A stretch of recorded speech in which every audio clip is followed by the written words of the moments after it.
Welcome to Nevermind the Furthermore. Wait a minute, this music isn't right, the scene isn't right. Hang on.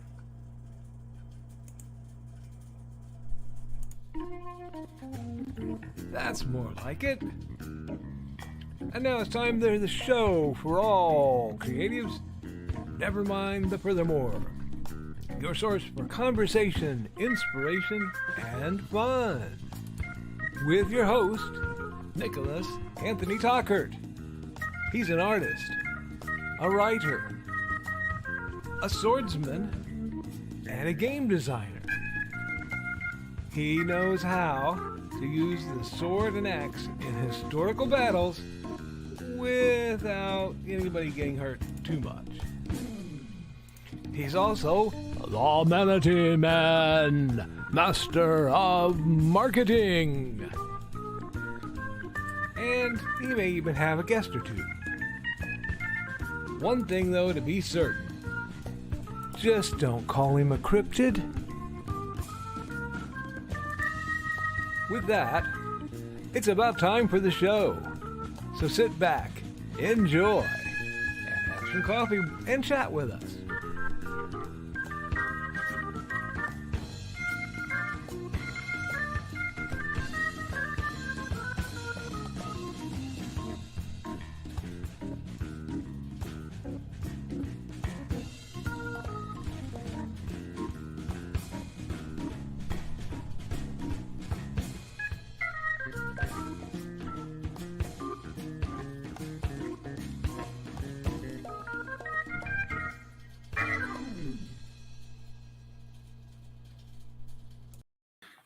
Good morning, Nevermorians. I hope you're having a good day. Never know what's coming down the pipe. Folks, before we get going on this wonderful windy Wednesday, we're going to pay some bills. Remember, Nevermind the Furthermore is brought to you by sales of the Big Stompy Robots core rulebook and games. Because who doesn't like a world full of lore, light rules, and many, many explosions? Plus, Cat Girls in Mecca. I like Cat Girls in Mecca. Do you like Cat Girls in Mecca? If not, why not? These are the questions we really should be asking. The simple sword, because everyone should learn to wield a sword. And if a sword isn't just your jam, there's always the fighting axe and the simple spear. Because martial arts, folks, are for everyone, regardless of race, gender, creed, wealth. Everyone should have the rights to understand how to plug yourselves, how to protect yourself. Sorry, I looked down there and Frog G popped up. Hi, Frog. I see you early. And that man is the quickest links in the West. One of these days, we'll have a Frog G Cindy Koepp show where we get both of those two on. And we can just appreciate their awesomeness for all the support they do. I hope you can hear me all right this Wednesday. I am coming at you slightly tired, and my wall is crumbling due to the work I was doing. Yes, work on my background. Things are in the works. Part of my accountability is I have been on an absolute bender of creativity. 3 or 4 videos posted to this channel alone. Plus, I was on a very rare evening appearance of Dispatches from Outside the Box. I do not usually do evening shows because of the medications that I take. And honestly, I'm not going to lie, it kicked my derriere. But since I had scheduled to do a Rare Tuesday, not just an evening show, Rare Tuesday show, I also did, if you missed it, you missed out, and you should check it in the rerun, sort of an experimental revisit of Art Time with Nick, which will be my unscheduled, I'm not going to let you know when this is happening, drawing program where I do art and I discuss things. I want to keep it very chat friendly and keep my face out of it as much as possible. So I'm working on some workarounds so that you don't have to look at this mug. You can just focus on the art. I'm also trying to get where I can put the art app that I use, which is Clip Studio Paint EX, and have that on the bottom on my tablet display, and the StreamYard feed on my upper display. I've not gotten it to do it yet, but I'm still hopeful that it can be done. This is what I am chasing. I've done some writing. My plans for today, aside from all the art I was cranking out, is to try to do some art actually for the cover of my Art and Stories, Art and Tales speed paint book. I still haven't found a name I like for it because it's kind of a compilation of little projects. And but I want to get that out possibly by end of week so I can check that off my list and get back to banging out some good stuff. Oh god, I also have to do some setup for an RPG night at the Benton County Public Library that I do for the kids. Now I may do an adult. Now I mean geared towards adults, not adult inappropriate concept over there too. That is possibly in the works, and I may end up doing more gaming as things go. Wow, my mouse decided to run off and try to click the end broadcast. No, I'm doing stuff. I will not be stopped. I will not be derailed. I am unanimous in this. Okay, that's a Mrs. Slocum reference, and most of you are far too young to understand that, or not Anglophiles enough.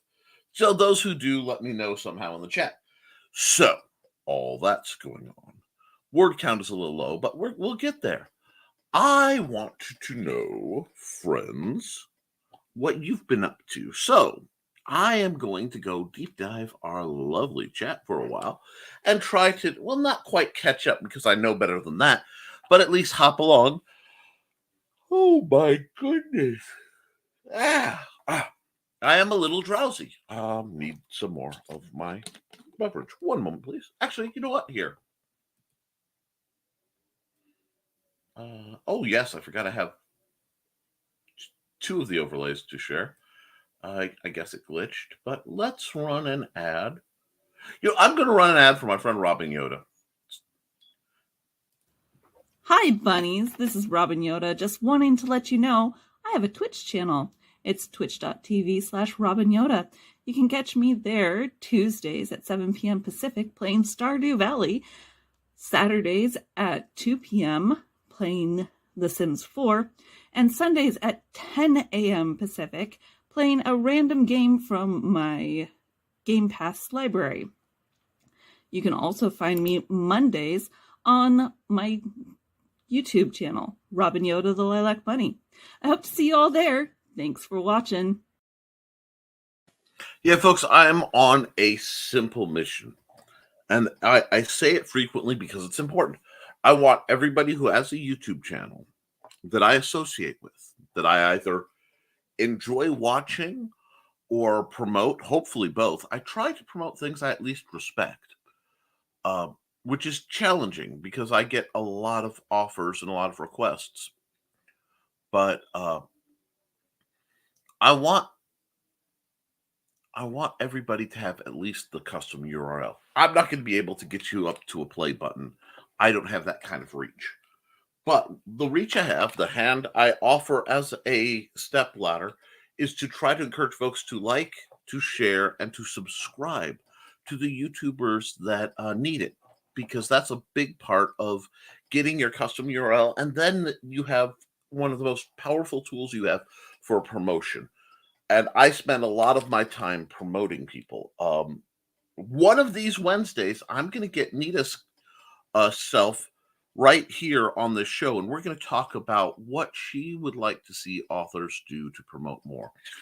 And I may reach out to her again and be like, okay, we have to set something up, because she's just too cool a person, does too much in the background, and too many people think, tragically, that, well, I wrote my book or books. I put it out there. Why isn't it selling? Friends, colleagues, people I love. The only way for people to buy your book is if they know about it. Your book becomes suggestive selling. if they don't know a product exists, and this is just real basic retail stuff, they won't buy it. So you have to attract the eye, you have to attract the attention. That's why the vast majority of my books have a very distinct, by itself it looks okay, but when you start seeing my black and white covers all on a black and white themed table, yes, it makes the simple sword pop because that is one of my great passion projects. But it also stands out stark against all the brightly lit tables. It's brightly colored, It's a counter strategy. You have to think this way. You have to promote. You have to tell people, come on shows. Talk to people you don't know. Make connections. Because if you connect with your audience, and boy, are we approaching a time where mail lists are going to be a thing again, which means I get to straighten out my email situation. But wow. Okay, wait, let's see. Let's get into the comments though, because I got distracted, and let's talk to folks. Because I was letting the comment dumps kind of settle in. First through the door, it's a dark and cold morning. You're walking along, humming a tune.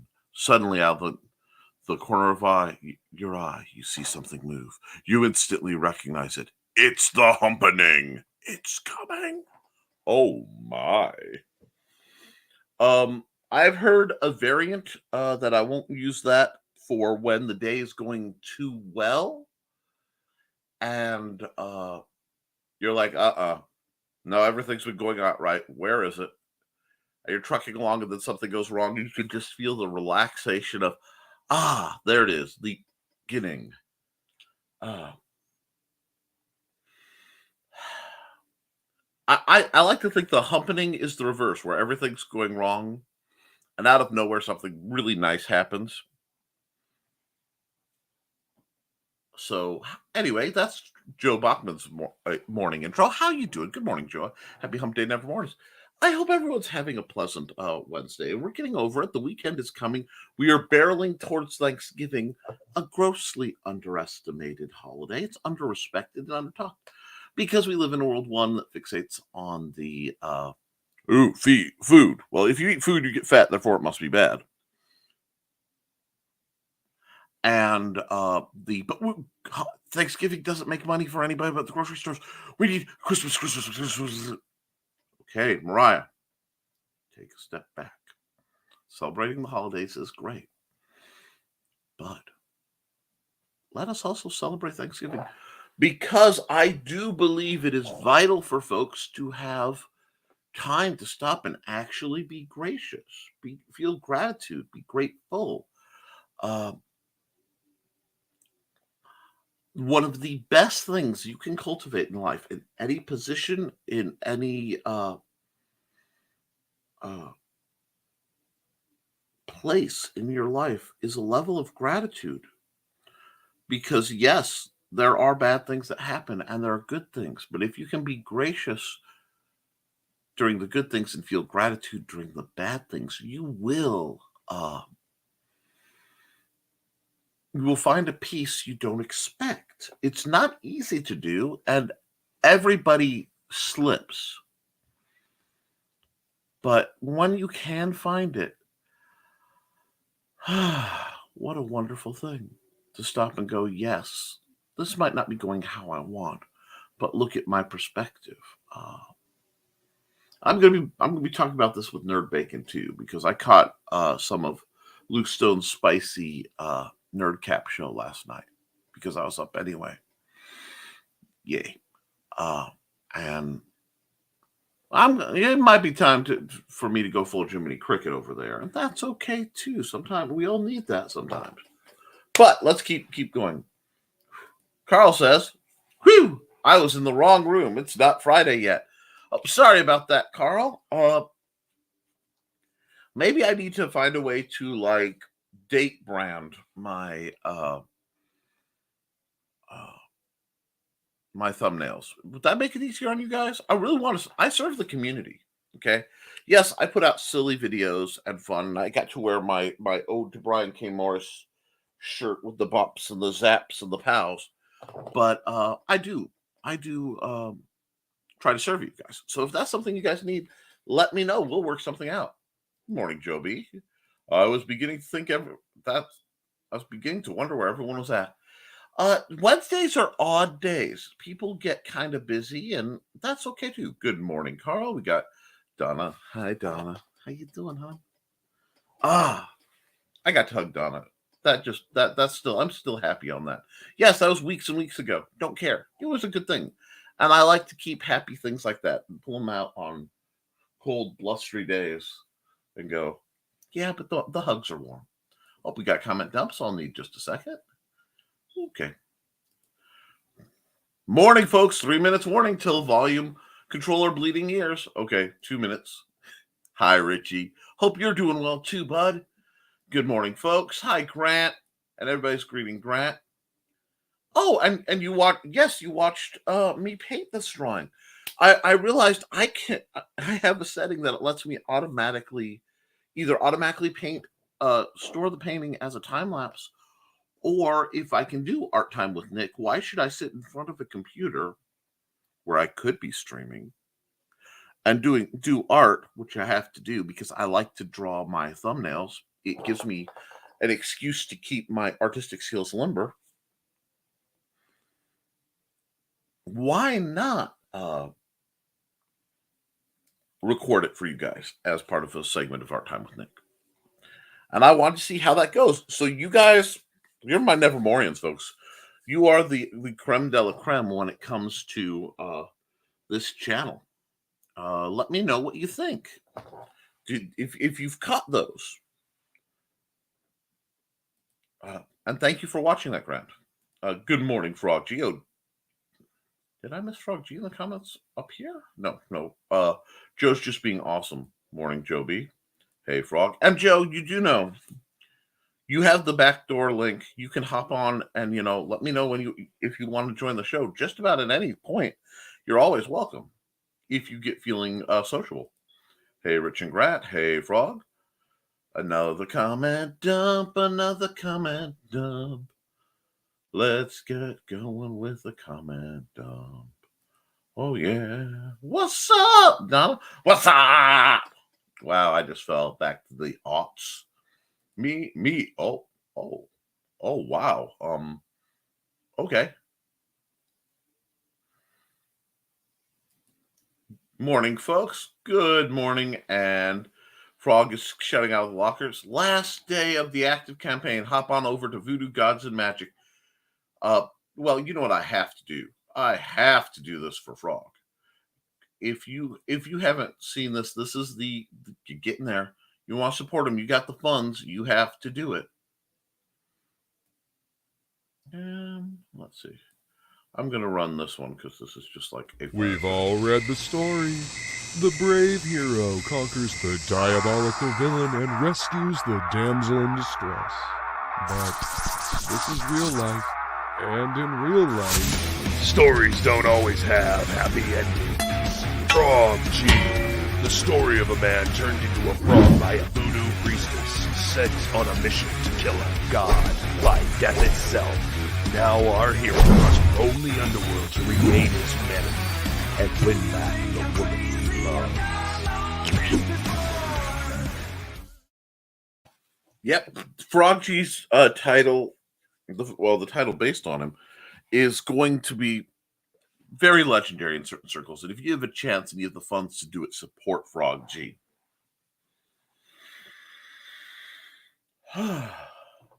And Richie says, the energy today is yawning Saturday. I'd say screaming, but lazy feeling days don't raise their voice. They want a nap. I understand. And there's been some news that was pretty spooky overnight, and it looks to be, tragic, not nearly as spooky. So that is something I am looking forward to, and that thing's calming down. Sorry, I phrased that really poorly because it just hit. Also, part of why sleep was not exactly easy. Follow the news, folks. At least, and follow international news. I find watching international news stations give me whole new things that I never hear going. It's getting haircut time. I know I'm all. Let's see. Frog G is plugging my stuff. Amazon.com/Mr. Nicholas Anthony Tockert II. That's me. Although it is technically Lord Nicholas Anthony Tockert II because I was purchased as a gift. It was purchased as a gift, one of those established titles. So I could go as Lord Tockert, and sometimes I really am tempted to. But, and I may, I don't know. It depends on the venue. And the Historical Fencing Guild is my other YouTube channel, youtube.com/see the Historical Fencing Guild. Guys, please make sure you're subscribed to both. It really means a lot to me. I would like to get my numbers here at least matching those on the Historical Fencing Guild, and I would like to keep that get that balanced so I can build up on both channels fairly equally, so I can keep what I'm doing manageable as I try to ascend towards the goal of monetization through YouTube. Like I said, you never do anything for just one reason, folks. That's how one of the ways you can verify doing it right. And speaking of things that need monetization, joebachttech.com/app-portfolio. My man Joe has a bunch of amazing apps, construction apps and gaming apps. And right now they're fairly basic, but the nice thing about Joe is when you get an app from Joe,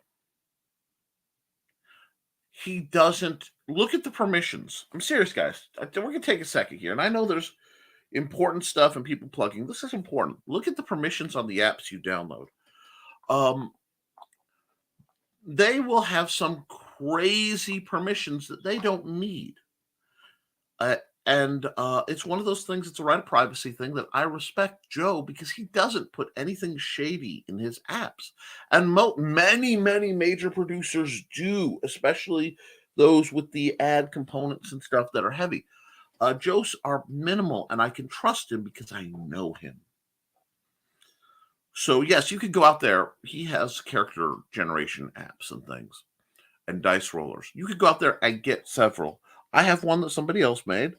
And I have stuff that Joe has made. But there's no add-ons. There's no, we need to view and modify your calls. What? It's a solitaire game. You don't need to have anything to do with that. Oh, yeah, necessary for the phone to work. No. Then you're just installing a virus with a pretty picture. So go through and check your apps. And if you're finding apps, little utility apps we like to use, at least I like to use, simple games to burn some time, utility apps, conversions, things like that. Talk to Joe. He might be able to make you an app that does what you want. He is working right now and studying so hard to make to, amongst other things, make the Big Stompy Robots video game. And when he can make it beyond, the app is an assistant. It has the quick play rules, a dice roller, and a direction finder. We are working on the direction finder. We have heard your discussions on the people can't think in that many degrees. That's fine. So we're going to work on it. We have ideas.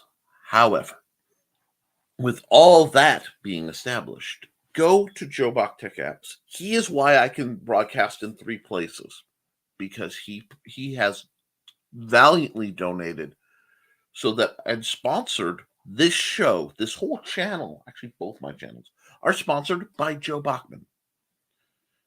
So please reach out, support him, and support other people who are not just creatives, but they're solving things without the nefarious back roads that so many other people have. Several authors, Carl says, now we'll get back into it, will be here.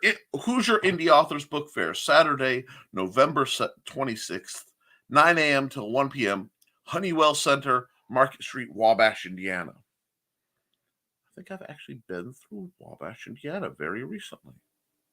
It's a couple hours away. So that's going to be a great place to meet the authors that we talk about here, buy great books straight from their hot little hands, and maybe get some pictures with them. Autographs. This is a good chance because some of the people we know, I believe, are on the cusp of actual ascended greatness. And these are some amazing people who deserve much more notoriety than they have. Tickle the algorithm, smash the like, dingle the bells, and subscribe. Donna's new book will be there, but only in limited quantities.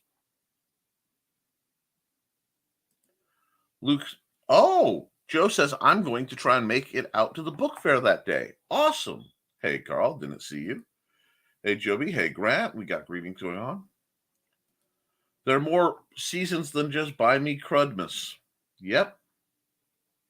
Rising Tide lifts all moods. StudioHubris.wixsite.com/risingtide.pub. Risingtide.pub. I plugged Risingtide.pub so long that it's quick draw. It's like I can't say C without following with Koepp.com. Anyway, don't worry about date branding the thumbnails. I just need to read it or wake up. That happens. Morning all, morning Nick. And thanks for the sub. Good morning, Joe D. McPhee. I'll run your ad because you were kind enough to come through my door. Hi, I am Joe D. McPhee. I am the host of From the Desk of a Small Press Publisher, and I want to cordially invite you to watch our show Saturdays at 9 p.m. Central Standard Time. On our show, we will have different guests as well as talk about the comic book industry and pop culture. And every so often, I might actually do a drawing session or a 3D rendering session every here and there. So once again, I want to invite you to watch From the Desk of a Small Press Publisher right here on the broadcast channel that you're looking at, whether it be Facebook, YouTube, or Twitch. Hope to see you there, and make certain that you catch From the Desk of a Small Press Publisher at 9 p.m. Central Standard Time. Thanks. Thank you, Jody McPhee. Okay. And good morning. And Frog is running his ad and running his link tree. And Joe's accountability. Let's see what we have. I started a new sketch that I couldn't finish last night. I will try to finish it today. Group sketches seem to be time-consuming for me. Of course they are. That just makes sense. Anytime you have groups of people, you have so much more to keep track of. Joe D. If there's a point where I'm working from home over the winter, I will probably do that.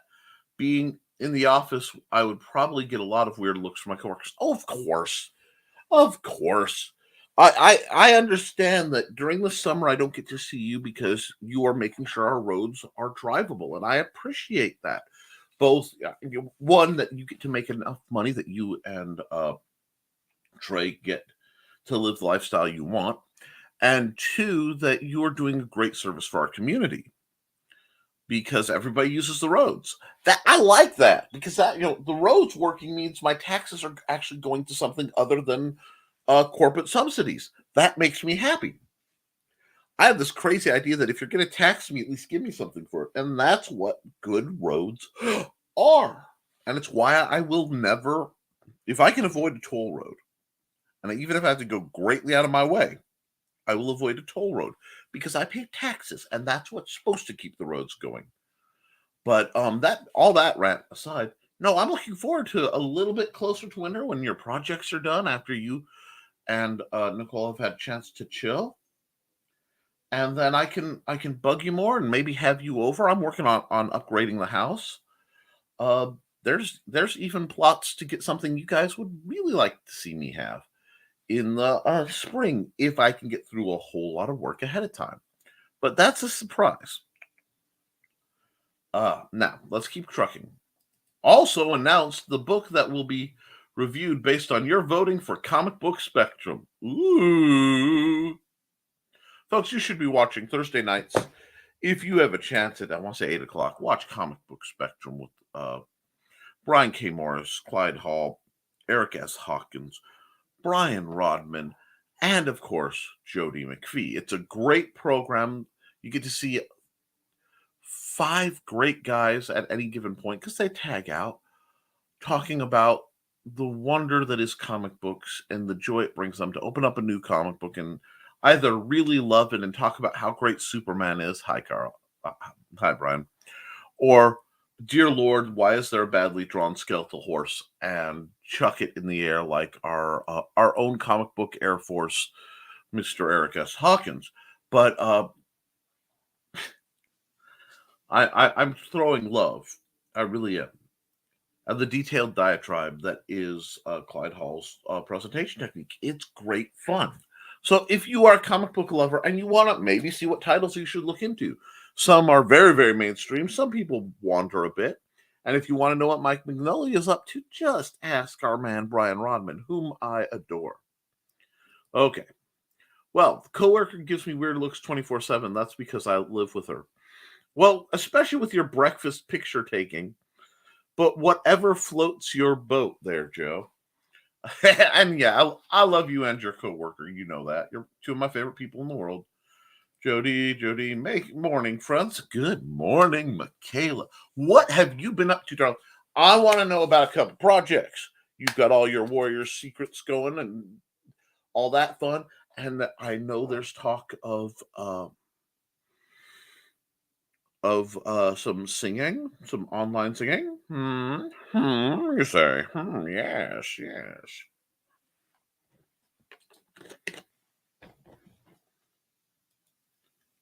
And everybody loves Michaela. Good morning. Oh, she's working on her next Vela book called Pieces by Michaela Jade. What will mend the shattered heart?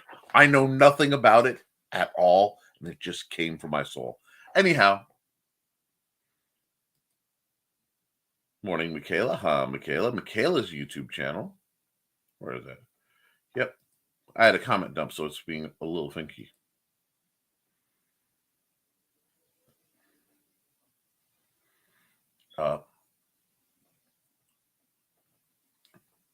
Nick was purchased as a gift. No, my StreamYard was purchased as a gift. I am not currently for sale. I need to be wealthy enough to just acquire my friends. That way they are safe and cared for, and I can stop fretting.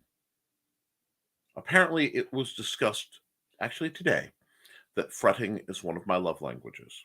As soon as I start hearing the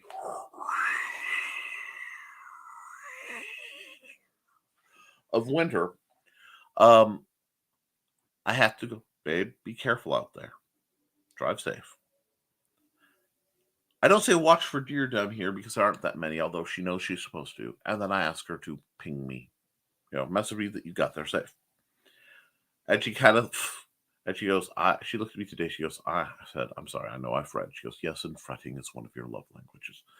So if you, if you're ever worried that I care about folks, or if I've ever pinged you out of the blue just to check on you, that means I'm fretting about you.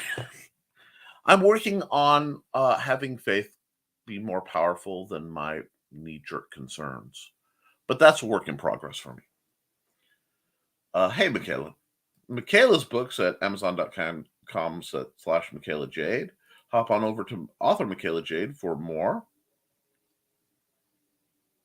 Why don't you use the Lord title on the HFG show? It has a proper ring on the subject matter.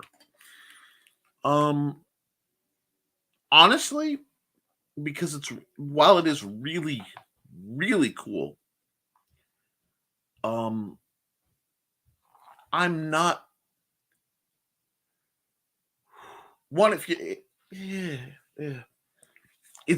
it would be implying something vaguely special or important about myself, and you realize that runs counter to like every scratch of grain I actually have.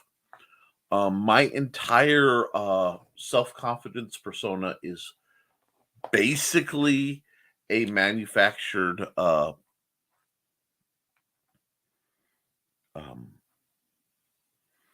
scam to fit in with humanity as part of my imposter syndrome. And then once I'm alone, I just kind of crumple into a comfortable little hobbit-like creature, uh, usually in earth tones, who tries to toad his way through life being unseen unless it's necessary. Uh, it's so funny. It's like my Dr. Jekyll and Mr. Hyde is on the competent confidence side, like talking about myself. I can only do what I do because I honestly believe in the importance of the people I promote and the ideas I talk about, not my importance. So it feels a little like aggrandizing, and I'm honestly terribly uncomfortable with that, which sounds probably odd, but that's okay.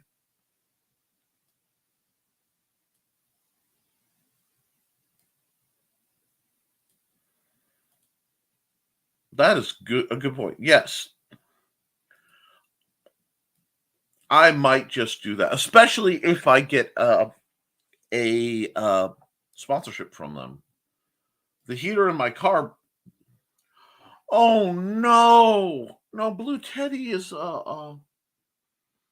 heater in her car broke this morning. Poor girl.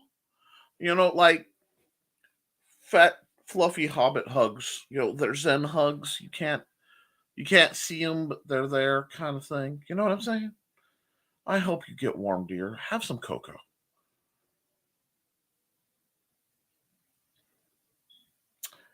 Yeah, that came out of my mouth in public. Anyway, but yes, no, I hope you feel better. Poor Teddy. Oh no. LOL, Carl. Thanks, Carl. Have a good morning, everyone. Yes, I hope you have a better morning, hon. Honestly, I hope you win the lotto.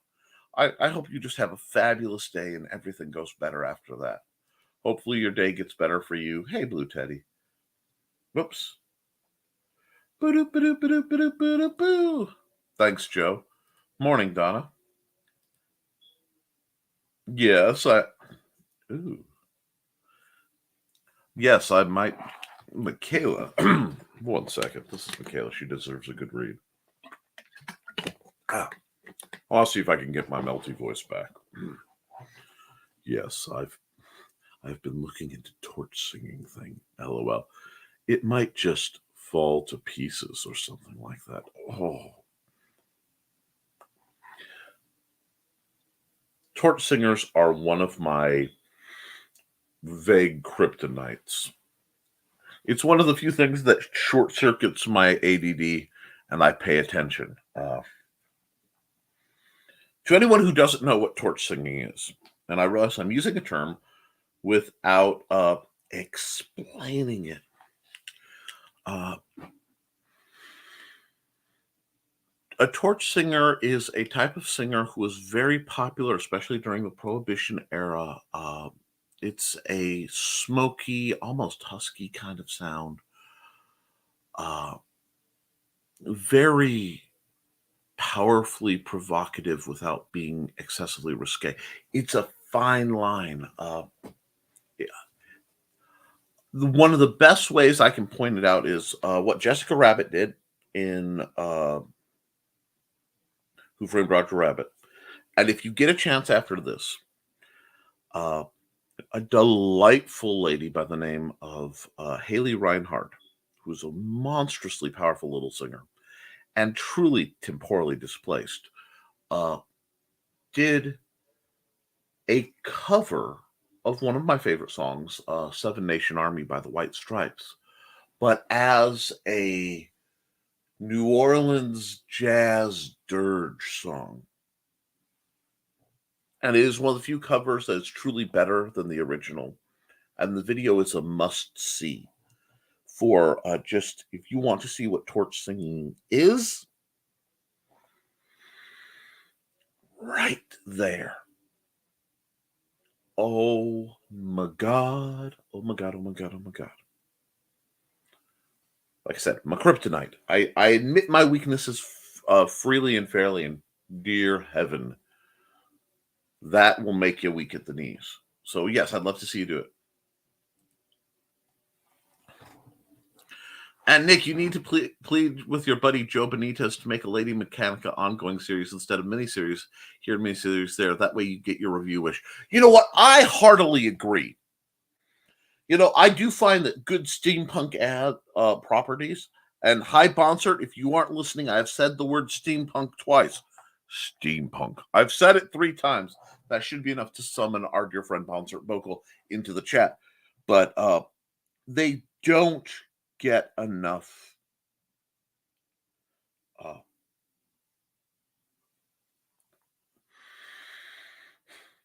press. It isn't treated fair. It's treated like a fad when it's a genre, and it deserves to be out there. And we need more comics other than just straightforward superhero comics. I'm literally wearing the banner of the ultimate in the tights and cowls crowd. You know, my ode to Batman, Brian K. Morris, and comic books in general, Hawaiian shirt. But it's okay to have adventure stories, folks. It's okay to have comics that are not just superheroes. And if we as American creators want to keep up with the Japanese market, we need to start doing more comics that have non superhero stuff. And it gets me because a lot of the comics I read were Bone, don't be pervy here. Don't. Just let this one slide. It's a great comic, a great comic, great graphic novel, a wonderful fantasy series. Lady Mechanica is another great one. Strangers in Paradise. You want a powerful comic series that is not superheroine usually. They flit with it in a parody arc, but and then a lot of the webcomics I read, like Dr. McNinja, which it's Dr. McNinja, Lady Saber, and the ineffable Ether.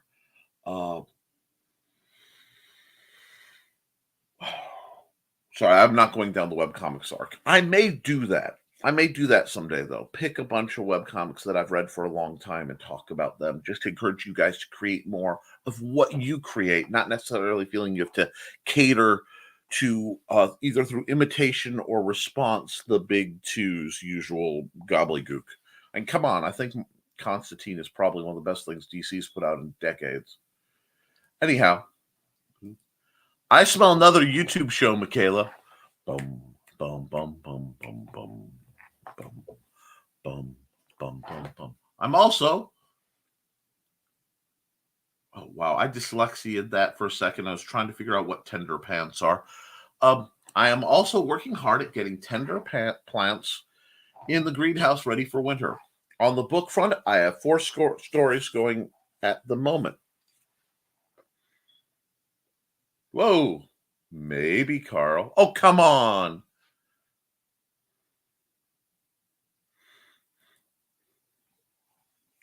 Evening motivation? Wow.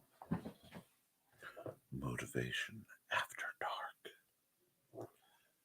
Woo! That one actually I'm not even joking. That one literally gave me you hit something, you have an idea, making it right? You ever get that where you get the little like chill? Oh, that's a good one. Okay, so from now on, I'm calling him Lord Nicholas. I get embellishment that comes from the title, but you're a teacher first on the show. That alone will overshadow the title itself.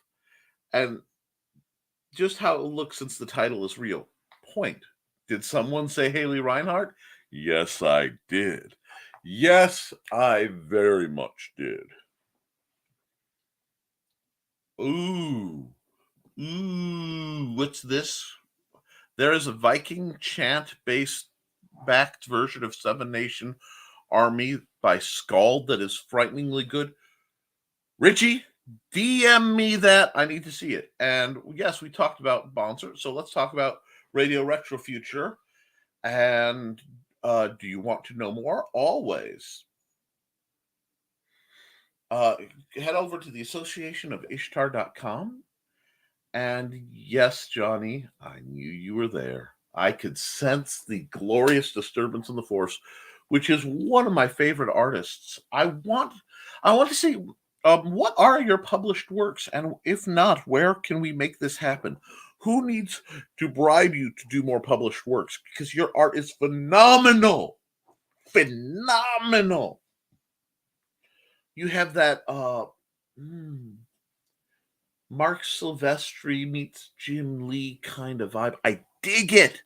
Hardcore. I am a sucker for 90s image / Top Cow. I admit it freely.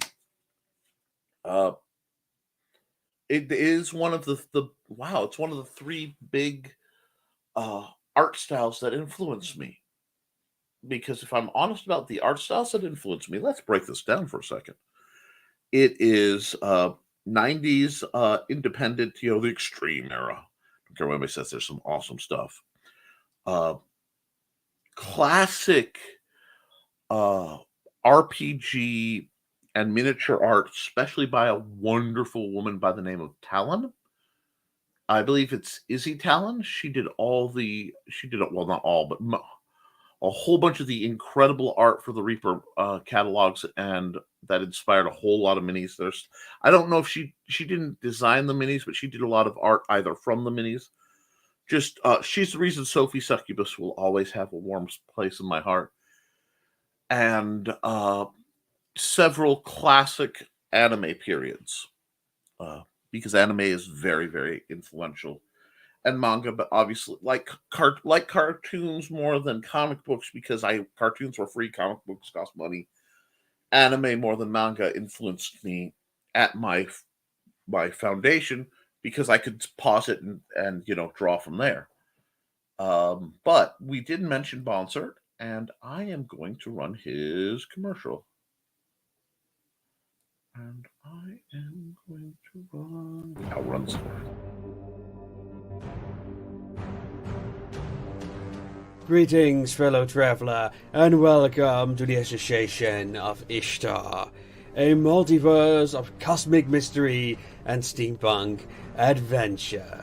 The Association of Ishtar is a clandestine organization of volunteers investigating anomalies called rifts, portals to other worlds where anything is possible. Most of these planes are but savage variations of Earth, but some are home to advanced civilizations or the occasional alien beings beyond human comprehension. Every day, these brave men and women are risking their lives by crossing the fringes of reality. Should they succumb, they will die in obscurity. But it's not the Associate's vocation to perish, but to seek out and gather information on the copious threats lurking beyond the rifts to ensure humanity can overcome. After all, those who pry prevail.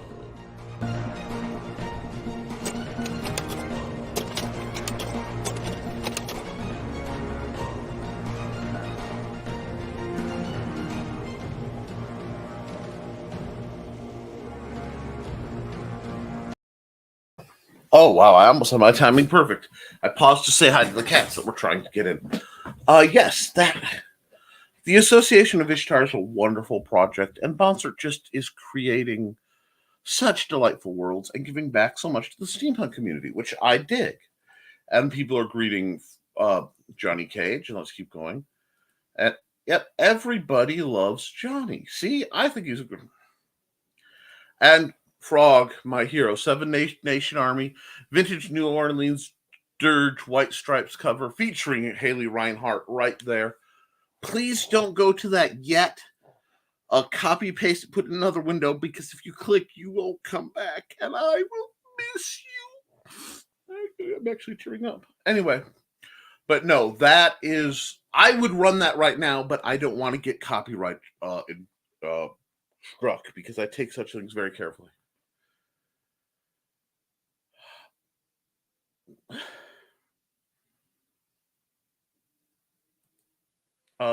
We need to talk about this on my show sometime, Nick. I don't think it's the capes in tights that's the problem. It's the type of stories being told in capes and tights, horror, etc.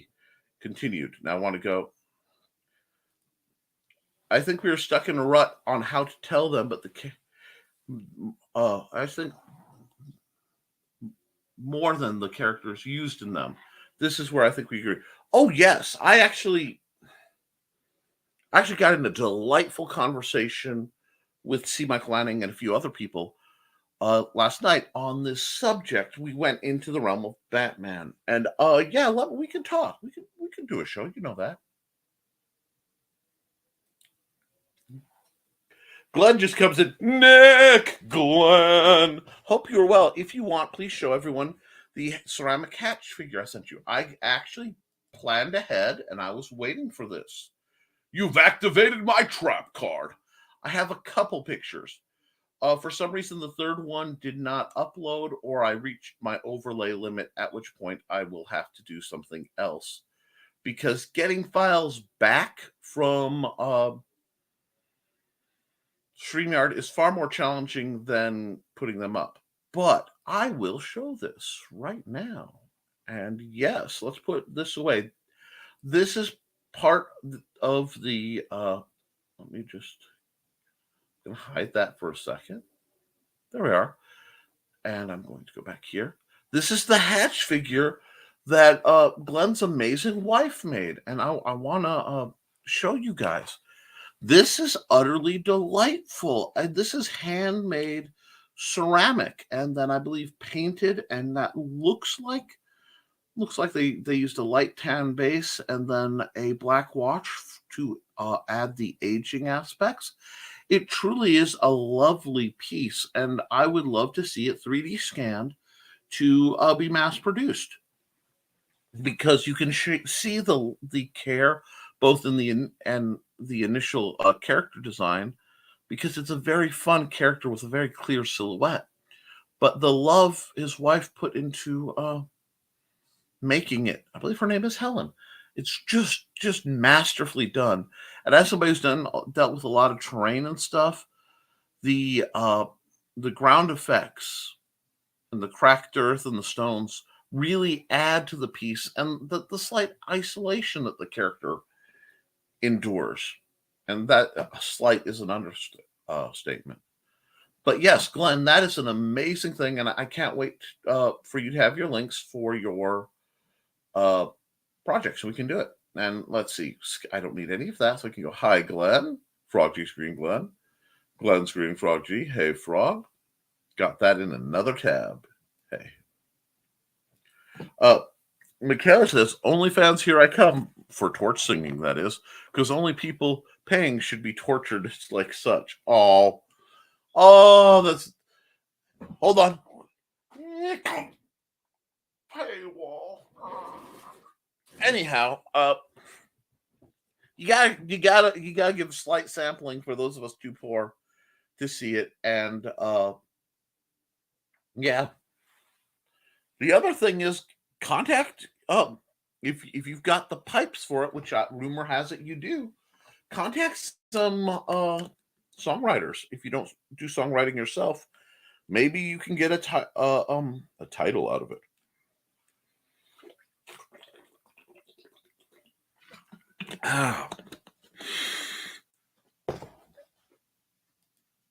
Let's see. Now, Glenn, your wife is so talented. She is. LOL, Michaela. I'm not laughing. I want to see it because from what I've heard, Michaela can sing. I'm not going too far into it because it is in a green room and one does not speak of the green room. At Glenn, I hope you get to mass produce that figure. As they say, happy wife and you live longer. Happy wife, happy life. Happy spouse, happy house. Thanks. It is my absolute pleasure, Glenn. You and your wife are incredibly talented artists, and I love to promote, incredibly talented artists. In fact, is there a link where people can view your wife's sculpture work? My eyebrows are doing that thing where they want to take over my face. Sorry, got distracted. Seriously, because I'd love to promote her stuff too, if it's something that can be promoted. If not, no worries. I know she doesn't need it. I'm sure she's doing fine on her own. but I like to help wherever I can. And you're working on LOL. That looks great. I agree, Teddy. Evening. Good evening. I had a feeling you would show up. We were talking about your service to the field of steampunk, and we have already run your ad, believe it or not, Bouncer. But I hope you're doing very well working on your next set of books. I know you're a very busy fella. I will probably go to YouTube it and see where it goes. Absolutely. Start small, start sincere, and build from there. I think that's the area we go. Happy wife and not murdered in your sleep. That has some truth to it too. So we are at nearly the hour. Let's throw, and it's Wednesday. Wednesdays mean I don't have to fear Nita getting angry at me, so I can run a little later. Brand. Who needs some love and joy? Love and joy come to you. I think I'll run the affiliate ad for Dan Hallfield. I haven't run that in a while.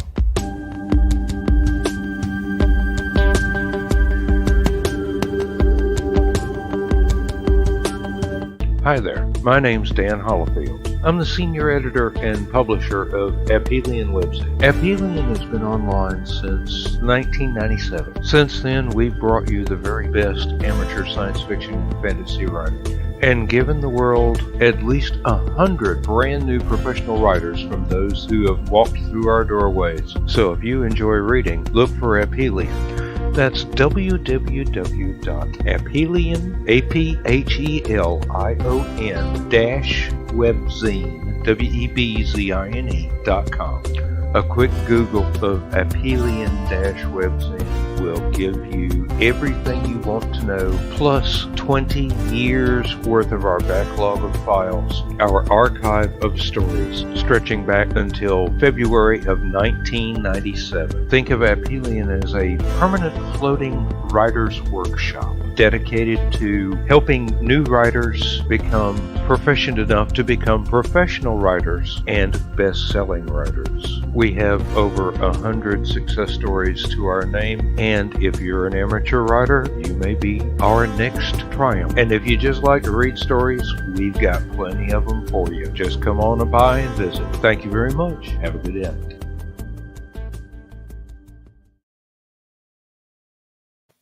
That Dan has been providing such a service for so many for so long, and he is not valued enough, both in the community and in the public, as an old associate of mine would say. She was German. I want to see Dan Hallfield's name recognized more. So I have missions, friends. Never think that I come here without a purpose or an intention. Never think that at all. I have a plan.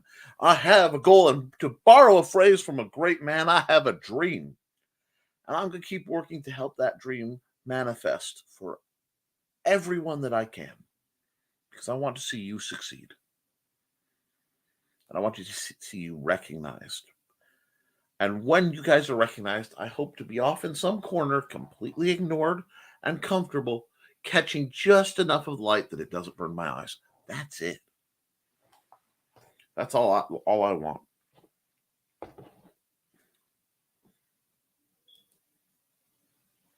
Now, getting back here. There we go. Having a cold, but managed to record 2 editing. Okay, having cold, managed to record 2, editing 2 audiobook chapters today. Good on you, Radio Retro Future. Glenn says, I keep telling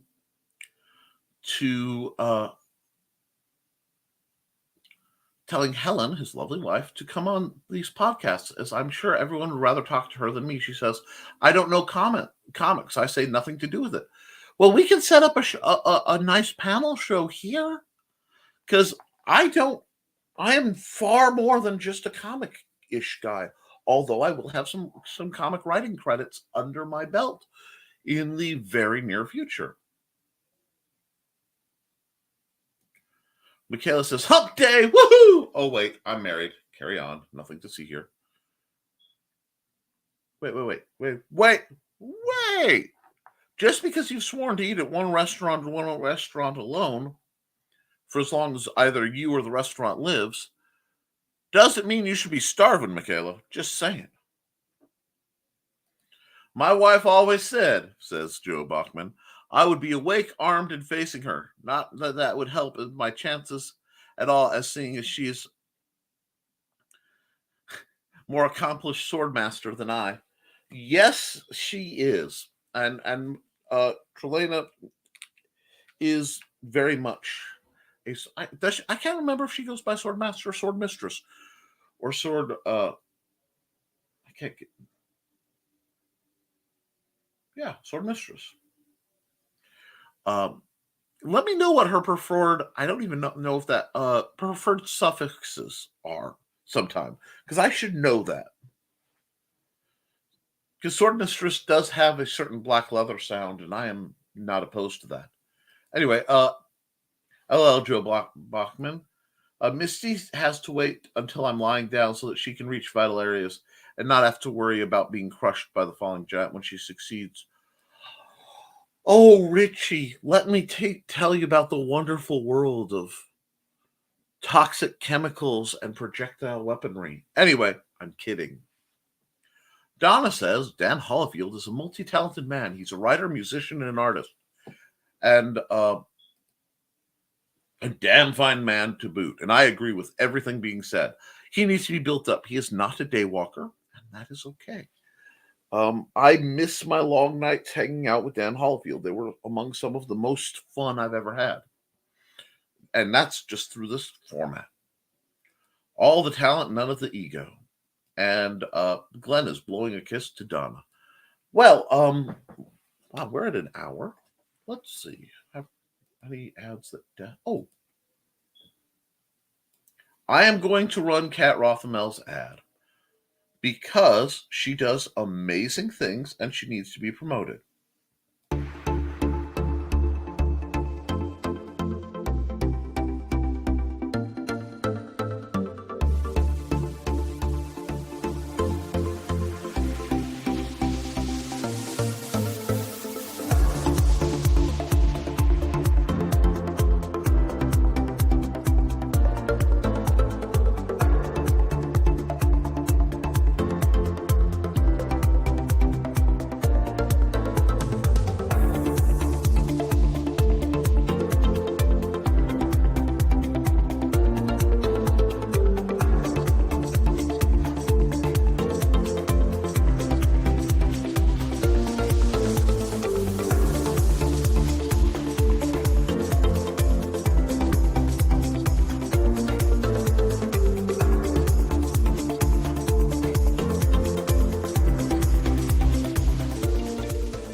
Now, I know I normally talk over that particular ad and, explain what she does, but the weather was causing my ears to pop violently to the point where it was affecting my balance, and I was just kind of holding on and thinking of England, so to speak. So we've gone through our first hour. Let's see if we can get a piping conversation going before we duck. We, as authors, and I was discussing this earlier, do you feel a obligation, bear with me, to monitor the kind of characters that you create for fear of them inspiring people? I say this because I tend to write, well, very rarely do I write in direct horror, pure horror, but I tend to flirt with it quite a bit, and horror as an element shows up in many of my books. Both Small Arms and Eyes to the Sky have horror elements.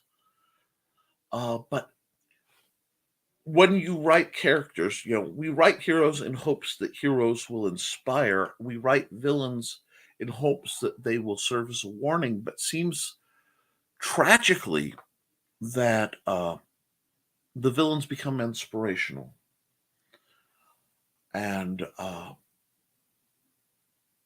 perhaps it's an irrational dread of mine. I have many, but I would be horrified to write the kind of villain that perhaps I could write and have some wackadoo embrace that as a guiding light and do something nightmarish. How do you feel on the subject? Oh, Frog G needs to hop later on. Bye, Frog. And folks, while Frog G hops, if you haven't hit the like button, please hit like, please share. And John Cage says, absolutely not. Okay. Wow. Okay.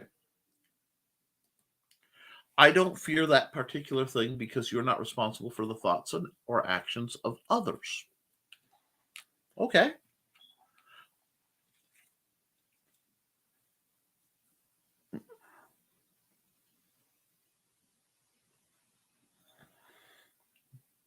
How do I want to phrase this? Because this is one of those. I think these things. I think about these things a lot, and I admire the bluntness, frankly, of the responses I'm getting. When you write, do you feel that your work has an inspirational element?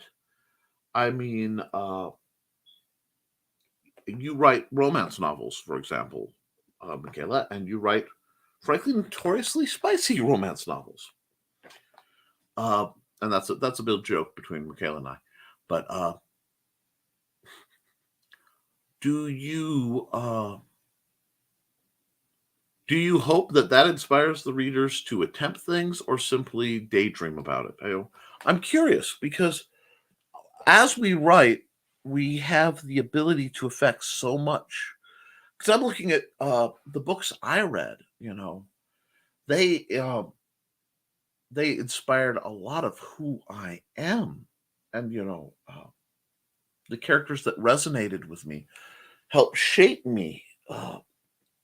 I very early years were shaped by Hercule Poirot, Sherlock Holmes, Zorro. These classic characters, a bit of Long John Silver, believe it or not.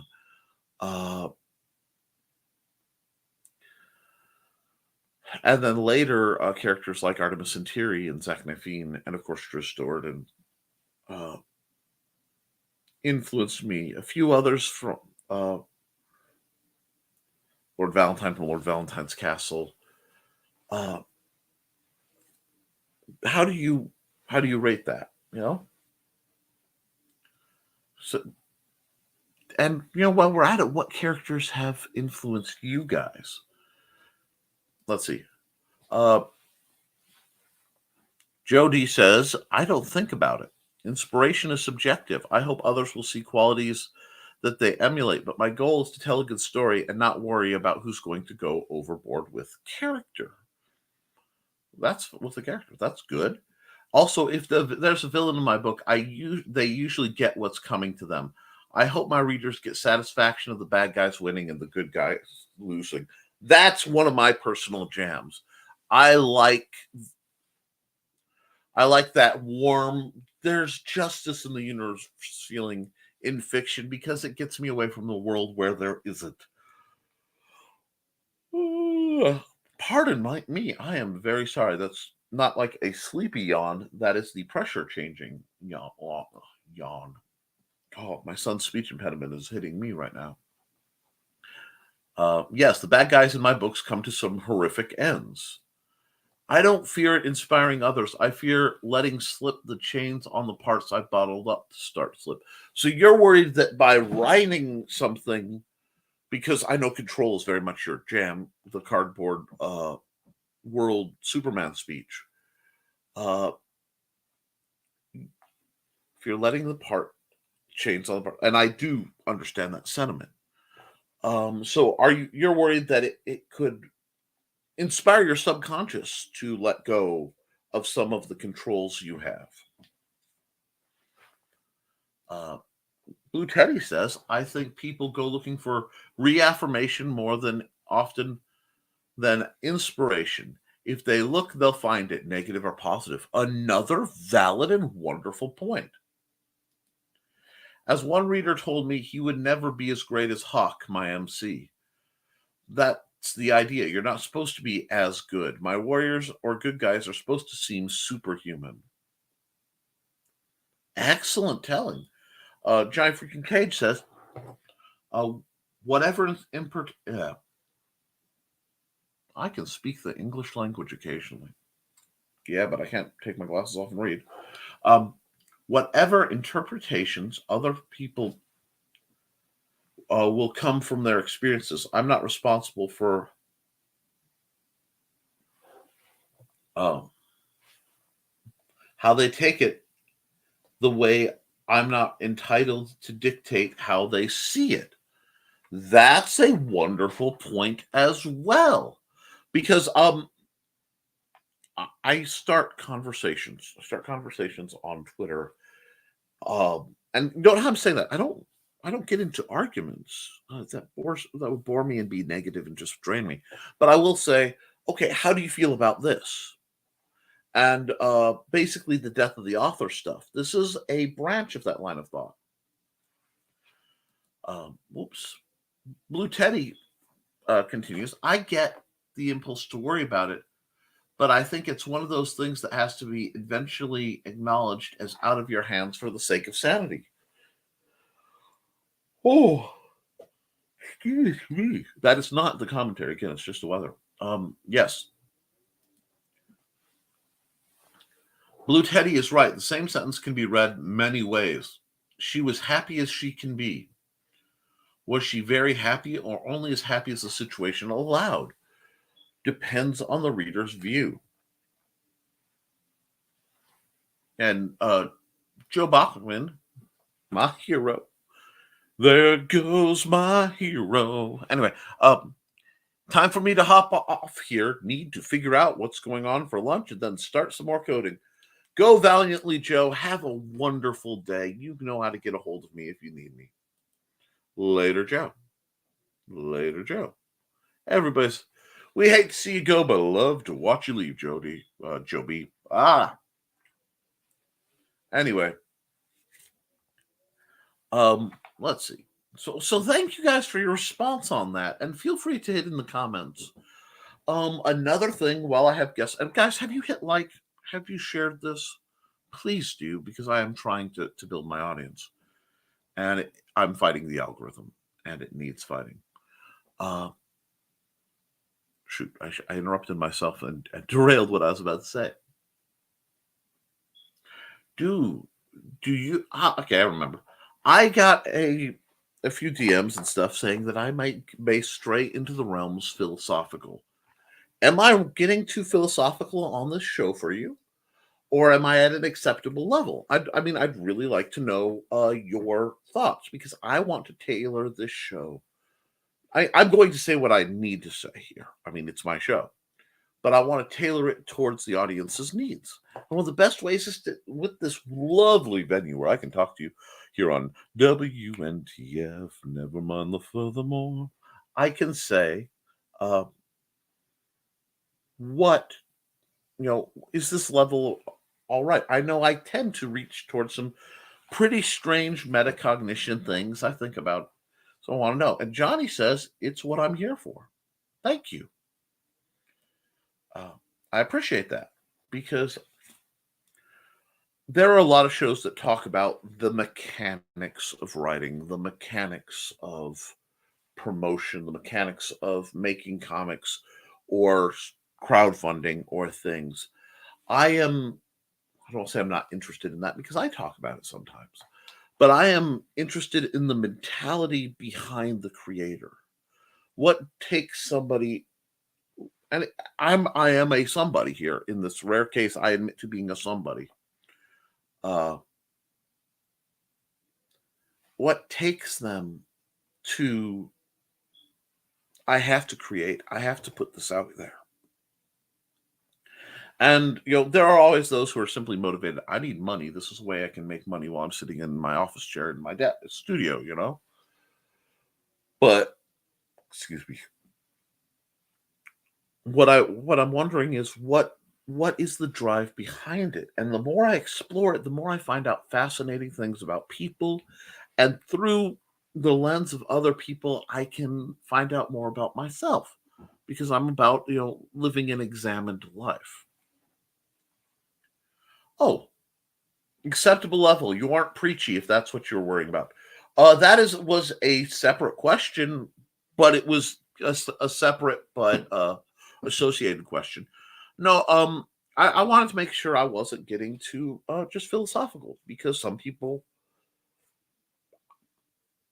get uncomfortable with that level of thought.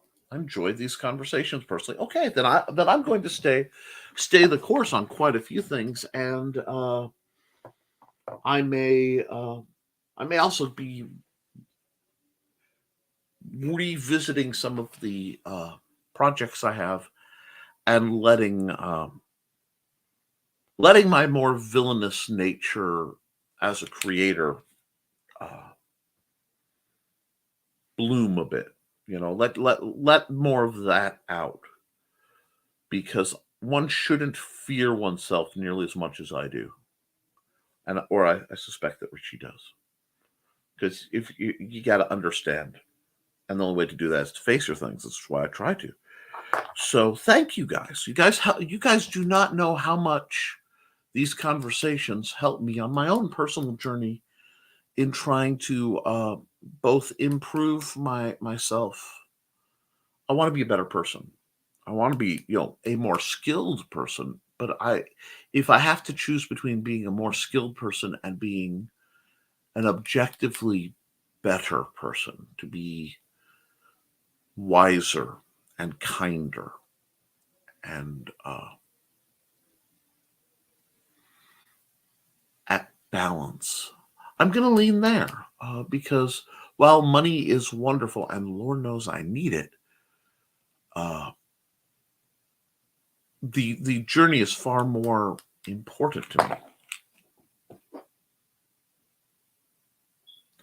Johnny continues, if someone is uncomfortable with this, then they need to see it more than most. That's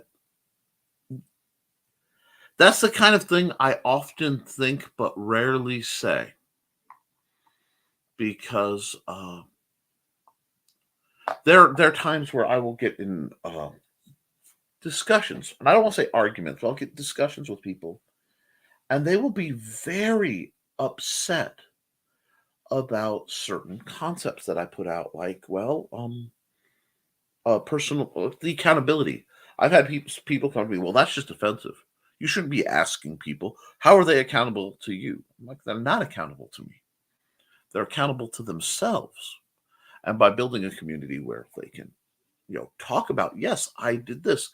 It inspires us all to do stuff. When I hear Michaela's doing a new show or she's writing a new book and has so many in the works, I think about how many I have in the works. It's a human uh, trait, and I want to encourage that. I want this to be a place where people both feel comfortable to grow, but also feel politely uh, encouraged to grow.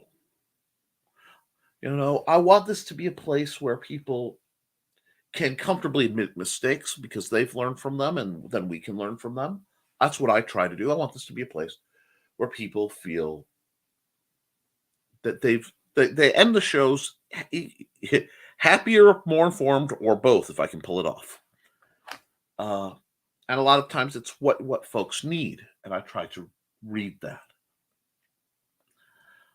because we all in this era of social media, we all have a platform. It's not all the same size, but we all have opportunities to get up on our relative soapboxes and put sound out into the universe. But whether that's a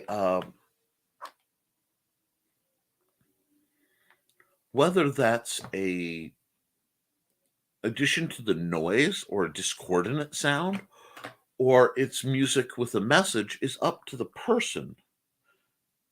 Glenn sent a photo. Oh, that is beautiful. Wow, she reminds me of her namesake. Is Glenn? Can I show this picture off? Let me know if I can show that picture off. But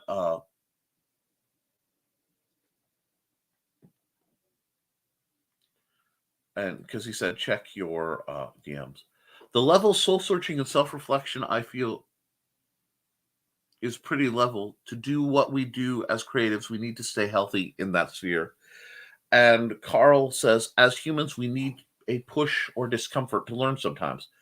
I was listening to this. Oh God, I can't remember what I was listening to the discussion on, but the point of it was that we will only change when the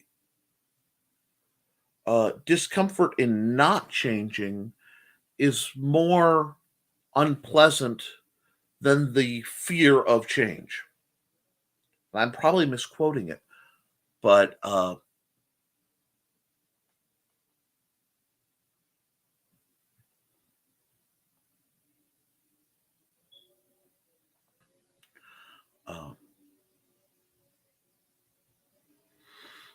that I think that's necessary, and it's not easy to say because I want to support people, and I want to be kind and honest because I've known people who practice. I practice brutal honesty. No, you practice a lack of tact and looking for opportunities to get away with being a jerk. There is a difference, but Richie says we have to face the thing in the mirror and put our angels and demons in our arts. Interesting. And Johnny says, I'll bite the bullet and say it for you. If being challenged on your ideas hurts you that much, then you're not very sure of what you claim to believe. Yes. And that is something that really does, pardon the train, corn has to get across this country somehow.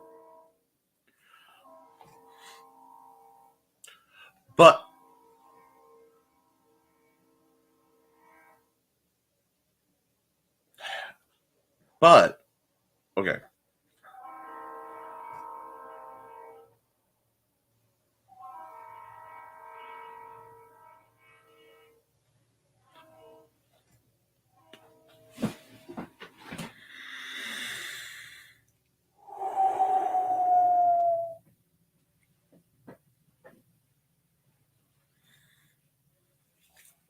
Okay, I think I'm safe to speak now. But yes, okay. Didn't know you could barely hear it. It blares through my window to me. It sounded louder than my speaking voice to me. Uh, yes, I I rarely deliberately challenge. I ask a lot of questions, and forgive me if it's excessively Socratic. But the only way for both, uh, you know, the person I'm talking to and me to understand what's being said is to clarify. And I had an example of the perfect version, but it's not quite geared for this program. So I'll tell you that when someone asks me another time. But it boils down to sometimes you'll have a conversation and stop and go, I did not know that about myself. And that's a great place to be because that means you're learning. And yes, I have offended a great many people both by them confusing my tolerance with not having a form. So there are people who think because I tolerate things, as in, and I mean that in the best form, that I don't like X food, but I don't mind if you eat it, that logic, I may not be attracted to that person, but good for you. Have fun or don't have fun, whatever it's your boat. Let's see how it floats. I'm just going to try to raise the tide for everybody. But that sort of thing. I get into trouble when people get upset when they expect me to condone. Well, if you aren't arguing with this, you must agree. And that simply isn't the truth. And that really refusal to engage in that tribalist polarization gets me in a lot of trouble because people get mad. And there are a lot of people who are unwilling to admit that they are so enamored with the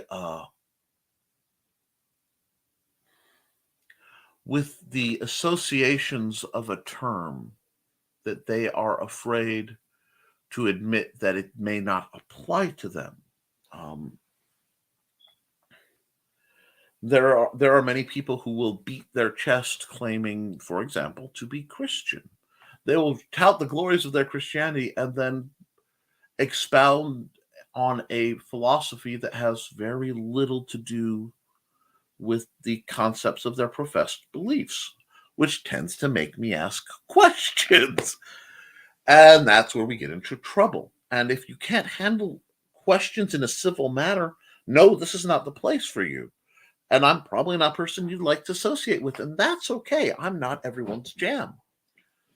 But let's see. Please show. Okay. This is Glenn's lovely wife, Helen, who really reminds me of Helen Mirren, no joke, holding an amazingly large pot she has crafted. And pardon my phone, technique, but what a delightful lady. I would love to have her on the show sometime.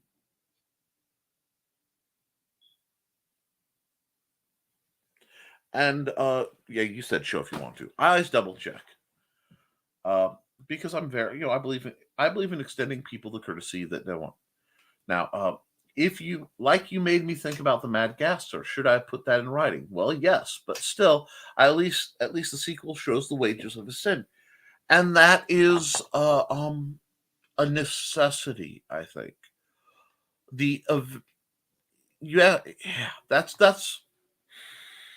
That's what I have to weigh in heavily, where I found on that. Jody says, I try not to influence as much on my show. I'd rather discuss and keep as much open dialogue on the matter. How I think and feel today may not be the same as it will be tomorrow based on knowledge. And okay, that's a good point. I do believe in facts-based changes on opinion. So if I learn something, I will change my facts. Now, that is separate from certain core beliefs. And I have a core belief that there is good in just about everybody. I have a core belief that most people have a dream and they should, by right, I believe the pursuit of happiness should be codified in our culture, if not in our law. The Declaration of Independence is a gorgeous document. And that hence the, life, liberty, and the pursuit of happiness. Can't guarantee that you're going to get there, but everybody should have the guarantee that for the most part, they can try. And I prefer to build people up. It is very rare that I am compelled to tear someone down. And usually that is only when what they are building is a structure that is harmful to themselves and each other, and to others. And then I feel bad about having to say, no, this isn't right. But, and it's your show. On your show, you can say and profess whatever you want. That's the glory of free speech. And venue style. And I don't know. And let's see, don't worry about the train. We can barely hear it. Brutal honesty is needed, but like medicines, it's toxic and too large a doses when taken too regularly. Yes, and a lot of it comes from, you have to look at the source.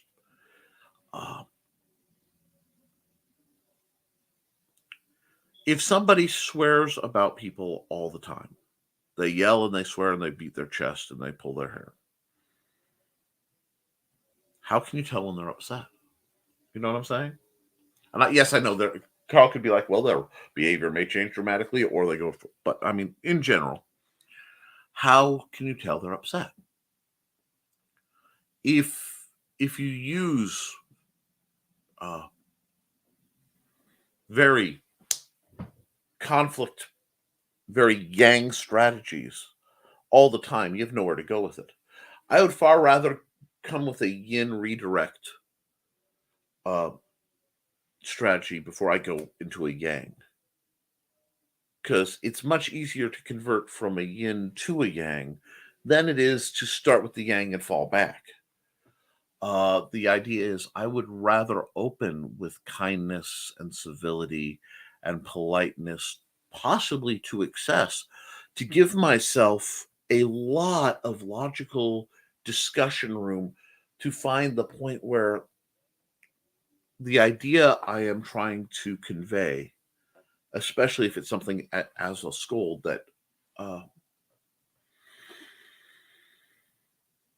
will be received with the minimal damage, minimal emotional damage. And the problem is, too many people, I think, delight in the power of what it feels like to just verbally crush someone. And it's a temptation everyone has, but when it's overused, people get numb to it, and then you have nowhere else to go. So not only is it uncivil, it's tactically unwise.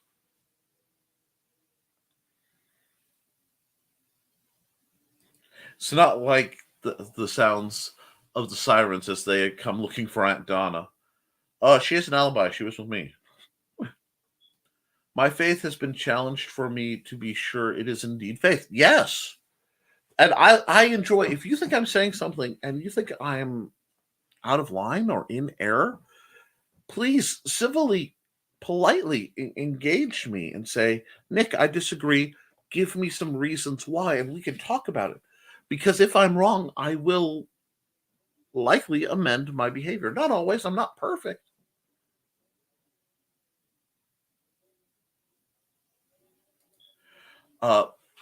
Yes. Blue Teddy, I've noticed people claiming that it's immoral to be impartial over increasingly more and more mundane disagreements. Absolutely. And that is something I find frequently. You could, Blue Teddy continues, I understand being asked to take a definitive stance in life and death disagreements, but most disagreements simply aren't that. That's true. And what it is the sad fact, it boils down to engagement. People watching the shows, people clicking and discussing. Because if you think about it, when people are writing on, say, social media, they're typing away. I've had a good day. The sun was out. Here's a picture of my dog. Here's, my cat did something cute. The pace is relatively slow, even if they're excited for a bit. Then comes the flame war. Now, for every flame war you have, you're wrong, blah, blah, blah, this is why, expletive this, blah, blah, blah, blah, blah.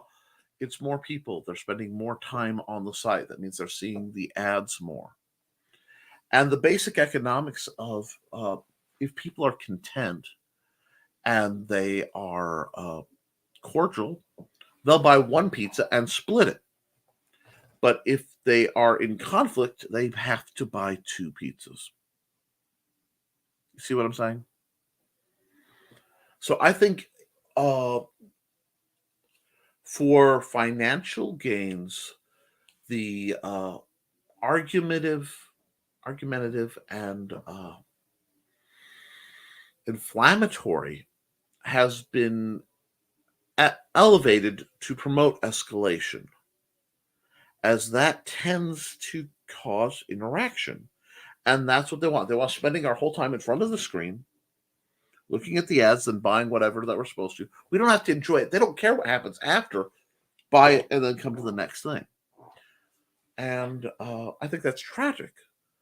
So part of what I do is I encourage critical thinking. And part of critical thinking is, I don't know. 3 magic words. I say it a lot. I don't know. Usually followed by, but I can find out. Yep, 5 words. My pinky didn't want to open due to the nerve damage, so it threw off my count. I don't know is one of the most powerful things to admit if you let it be, because that is a call to action, hence the but I can find out. I don't know it is both a testament of humility.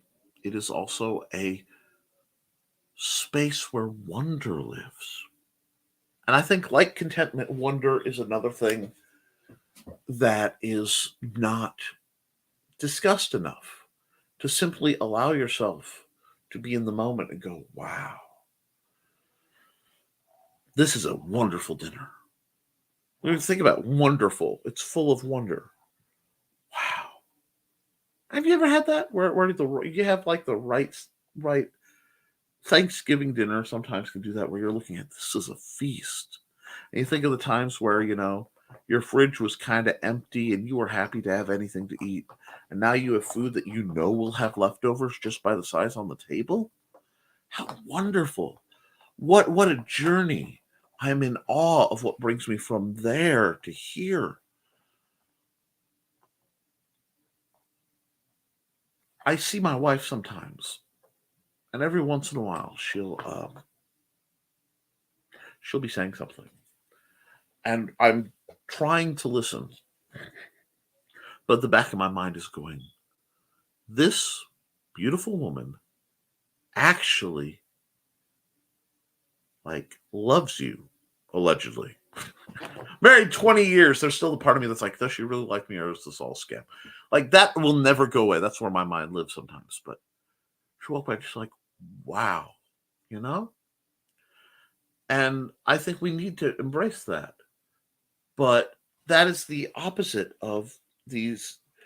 You have to have a stance and then fly every flag you believe like a stock car racer, and have words to describe everything you support so that we know how to market to you. And I don't know is a wonderful thing. It's funny. I have some people that say I don't censor myself on my show. Say that I censor myself on my show. I actually don't. Some discussions does not require steadfast stance if both sides are learning from each other. Continued. Disagreement is fine. You are looking at someone's POV. Arguments are not, because you're trying to influence the side.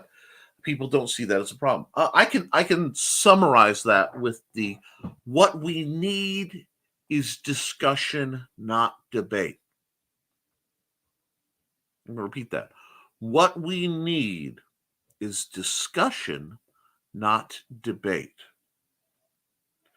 Discussion is an exchange of ideas between two or more people looking to come possibly to a consensus, but for each of them to come to an answer, to exchange ideas.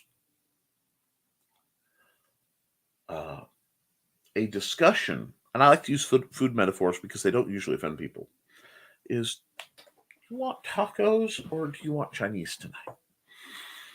Well, we had tacos a couple days ago. I could use some Chinese. Yeah, but tortillas are on sale. We could snag those. And that's a discussion. A debate is tacos are better because they're spicier and it's crunchy and it's cheesy. There's not a lot of cheese in Chinese food. It's like, yeah, but Chinese food has all those diverse flavors and it's combined and it's so good. You're just wrong. That's a debate. And that works great when you have an audience watching going, I think he's right. I think he's right. That at best becomes a game to prove merit to others. I prefer not to be about myself if I can avoid it. I want to be about the discussion, which is why I ask these questions. And then from watching the discussion happen, I look at how I'm thinking and feeling and going, does this fit together? And then sometimes I find pieces of myself I don't like. And I look at it and go, this is a piece of me I don't like. Can I change it? Can I destroy it? Can I buff off the burr into something better? And it becomes an almost tangible object. The concept becomes something I can Jarvis. I can put it in my hand. I can expand it, contract it, look at things. But that can only come through input. And Carl, you know those are actually ambulances. That's right, because Donna keeps taking people's breath away and leaving them gasping places. Really, Donna, you should use your powers for good. And flame wars are big business keeping us and them, because you go back to the source and try to win. I sometimes find Quora for this reason, but I try to avoid Quora for this reason, but sometimes I fail and pee in that pool. Well, there's a temptation for verbal argument, especially when you work in situations where you can't express yourself. Many people who work jobs with the public, any job, what you spend all day is wanting to tell somebody off and not being able to. Stress is caused by the situation. What was it? Stress is caused by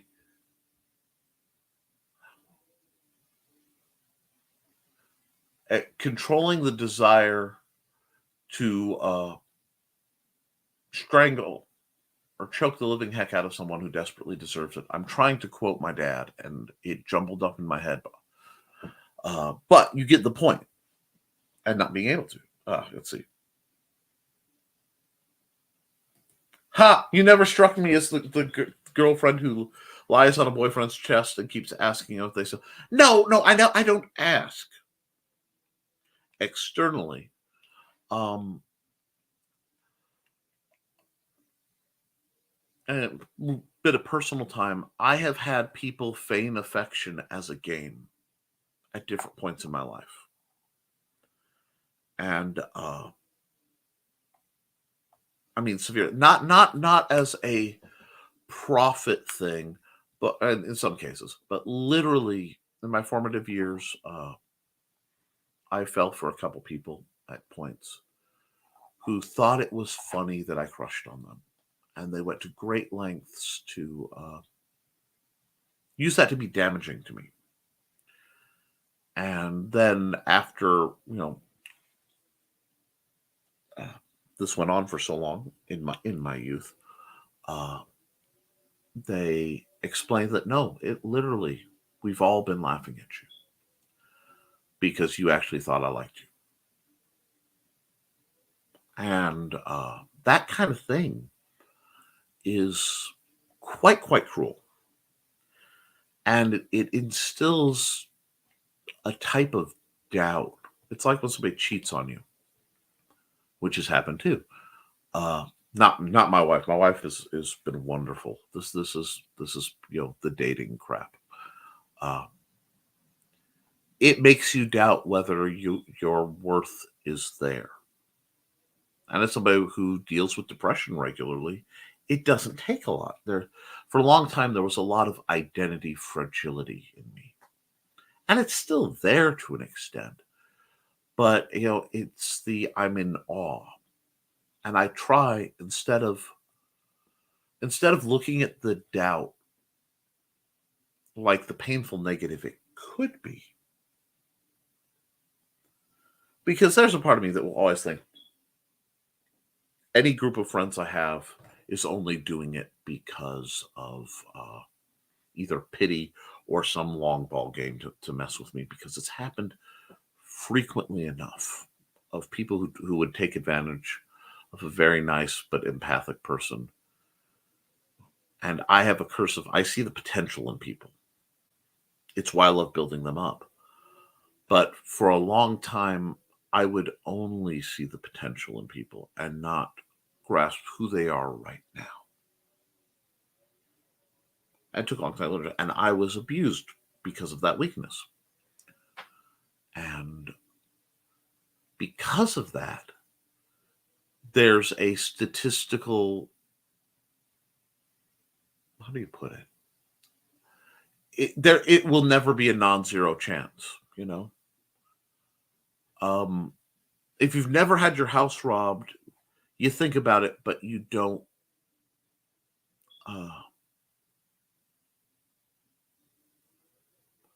You don't. You don't know.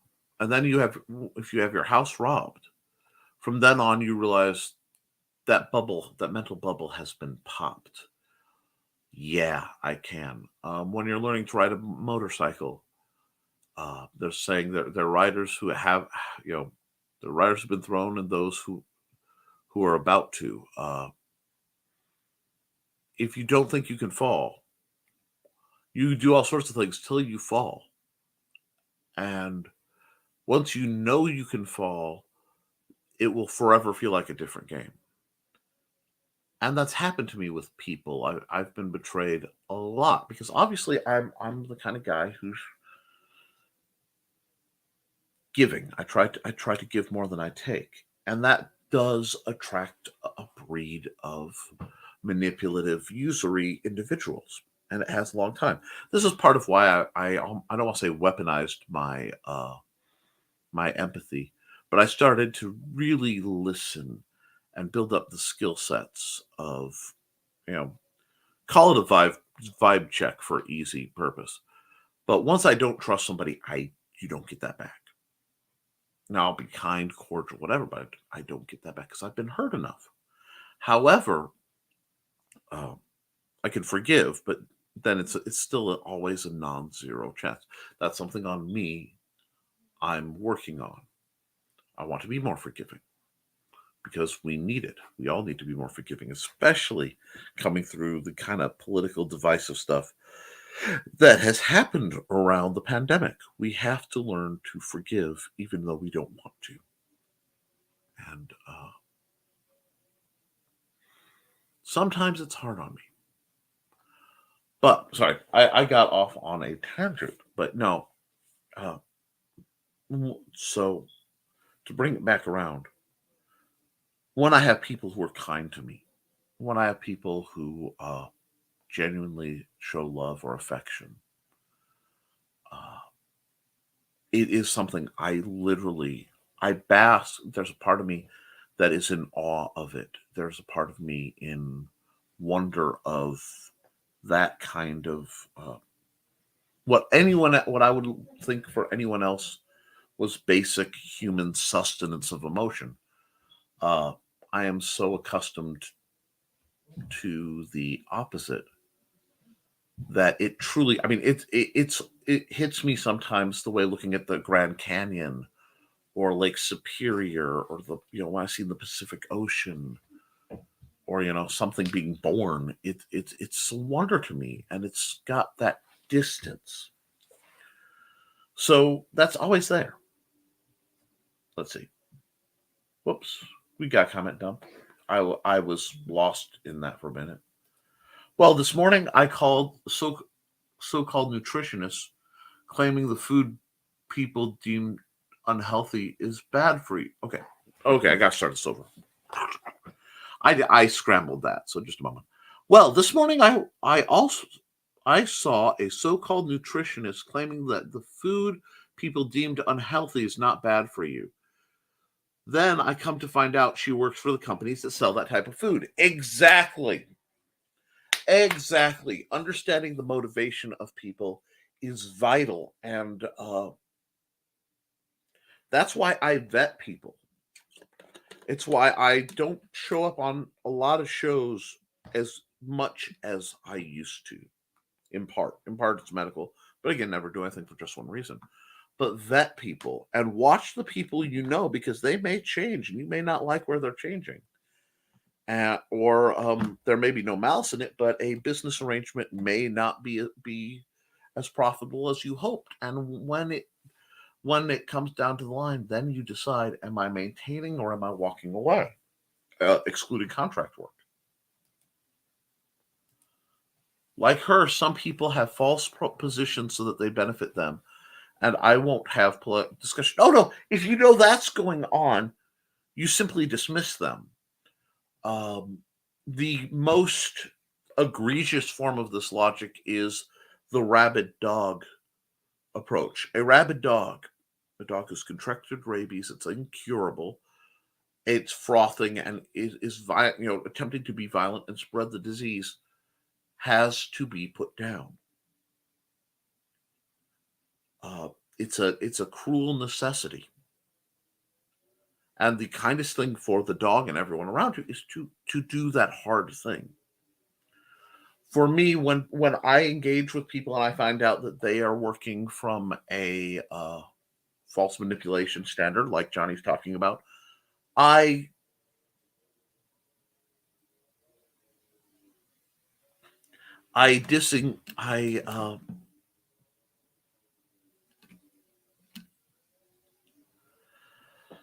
disengage. I just cut them off. I'm done. And if I cut somebody off, when I cut somebody off, it is a very permanent thing. And if I don't think on people because the way my memory works, I literally forget them. What'll happen is I'll get a vague notion and a little icon in my mind with a red flag that has a 7-letter word describing them, and that's all I need to remember. It may be somebody I haven't seen in 20 years. I'll be, hi, everyone. And I'll look and I try to find the file, and what I get is, and then it's like, because I know by my rules that means something. That's how I keep from getting burnt again. Well, 20 years in, you can trust this one. But what do I know? I'm barely older than your marriage. No, I trust her explicitly. She's been a wonder. We've had our fights, our problems, etc. But I built my entire life around her as an adult. I mean, we've built our lives together. And around Xander, I couldn't imagine what my life would be like without them. I just, it's a mix of, wow, I don't deserve this, but wow, am I lucky? And then, she's solidified pretty darn hard in my world. Unless I'm like, and I realize that's just damage from the past causing mental illness. That has nothing to do with her. That's like, seeing a food you normally like and your stomach's upset. It's not that food's fault. You have an upset stomach at the time. And again, I'm using food metaphors. I use them a lot because they're universal. No, she is the light of my world. And I knew the moment I was... Actually, I guess when I first saw her, I knew I was going to spend the rest of my life with her, and I hoped she was nice. And most of the time she is. But it also tells you, with that much, how many times the other shoe is dropped on me, so to speak.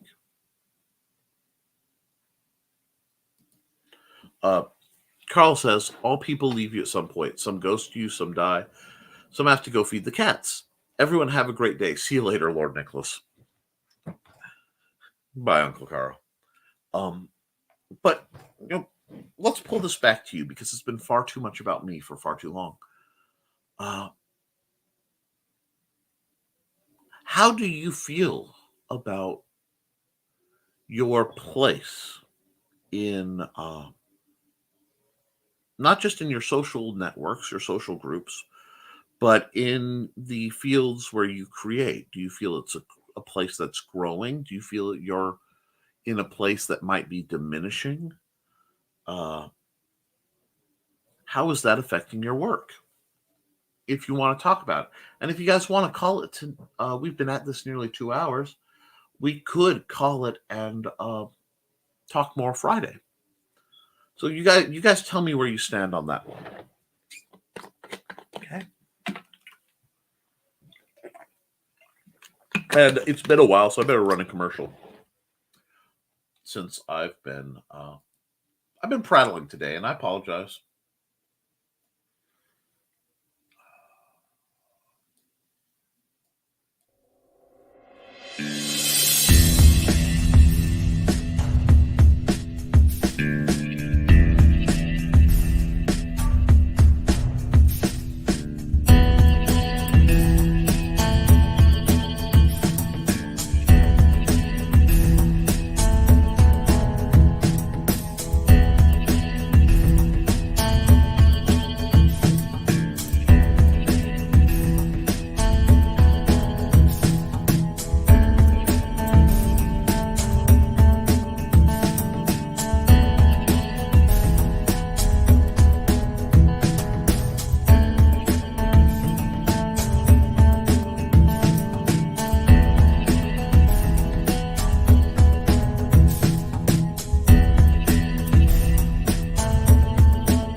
buddy. Hi, Dusty. Whoa. Okay, they got out. Cool.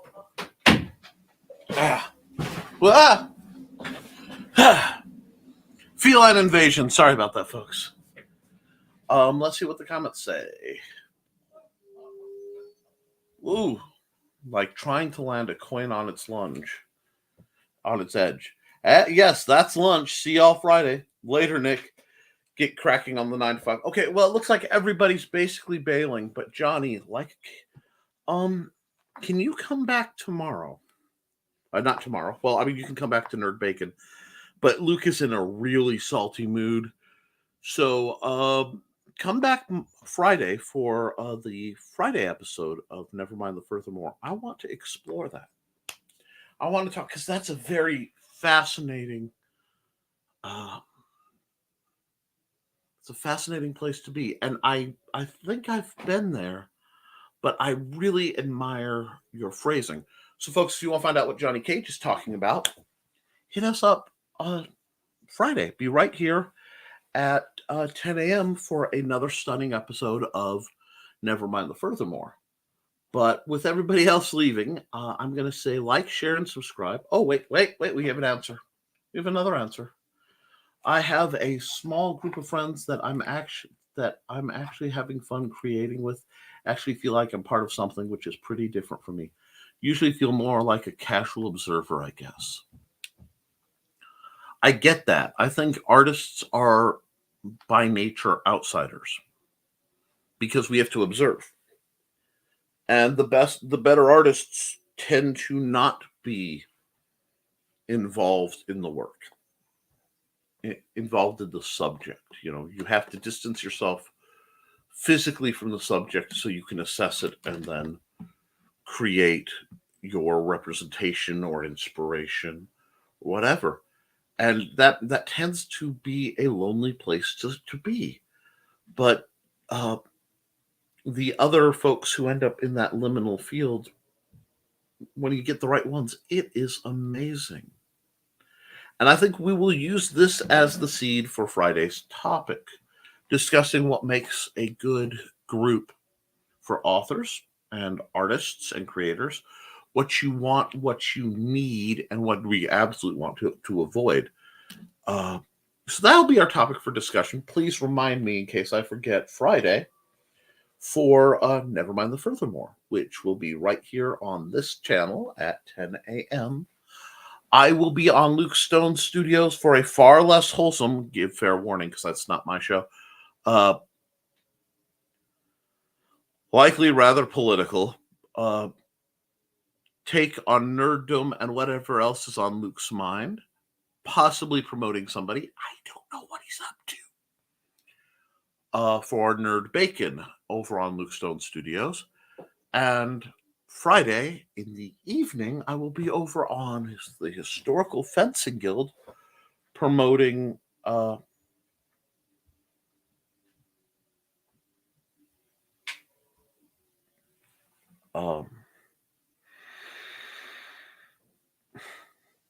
promoting, I'm sorry, that's what threw me off. Discussing, I believe, my character class. Characters who are of my character class, because the bunch of blessed lunatics who come over there, including Johnny, are weighing in on it. And I wanted to know what kind of character class inspiration you guys see as yourselves as well. We'll see how all that goes. I expect Friday to be an interesting programming day. Radio Retro Future, that's sponsor vocal, over at Radio Retro Future on YouTube, I will be talking about this topic of the place creatives with a steampunk in 2 hours. Awesome. So about 2 o'clock my time. Radio Retro Future on radioretrofuture.com. radioretrofuture.com. I'm sorry. Association of Ishtar.com, but youtube.com/Radio Retro Future. We'll be discussing that.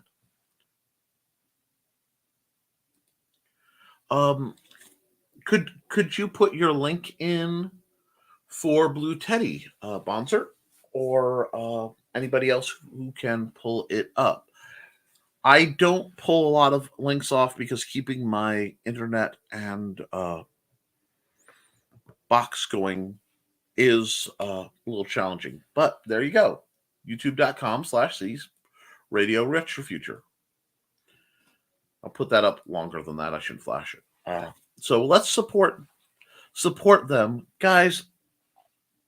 Yeah, Johnny's great. Everybody needs to love Johnny more than they do. That's on one of my personal missions as well, folks. Please, have a good day, okay? And there's Radio Retro Future showing the channel and Johnny showing the channel. Please be sure to hit that like button and share this video around. I think this was one of our deeper conversations, and Lord knows I love the philosophical deep conversations that we have sometimes.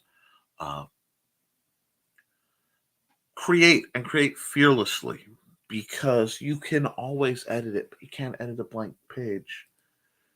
And when you're not creating, stop by and see me here. Also, watch out for the random episodes of Art Time with Nick. They are not scheduled because it all depends on me needing to do work and being able to.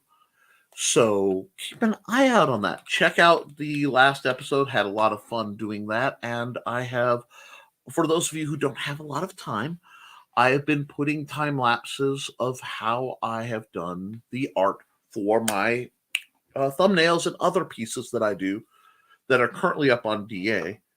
And we will see from there. But other than that, guys, have a lovely day. And I'll see you very soon for another episode of Nevermind